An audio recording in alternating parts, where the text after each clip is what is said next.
सफ़ेद तिल या सीसम सीड।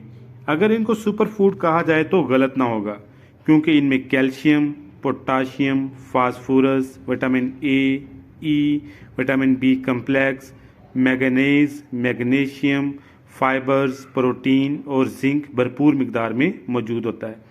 दिल के अमराज में ब्लड प्रेशर और कोलेस्ट्रॉल को कंट्रोल करने में बेहतरीन है। गोश्त का नेमुल बदल है, क्योंकि इसमें तमाम अज्जा मौजूद हैं जो गोश्त में होते हैं। ओमेगा 3, ओमेगा 6 और ओमेगा 9 फैटी एसिड की वजह से बढ़ती उम्र के असरात को रोकने में मदद देता है। दिमागी ताकत ज़्यादा करता है, सोचने समझने की सलाहियत और याददाश्त में इजाफा करता है। वो बच्चे जो बिस्तर पर पेशाब करते हैं उनके लिए बेहतरीन है। हार्मोन इनबैलेंस को बेहतर करने में मदद देता है।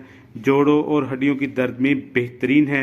एंटीऑक्सीडेंट और एंटी इन्फ्लेमेटरी होने के साथ साथ इम्यून सिस्टम को बूस्ट करता है।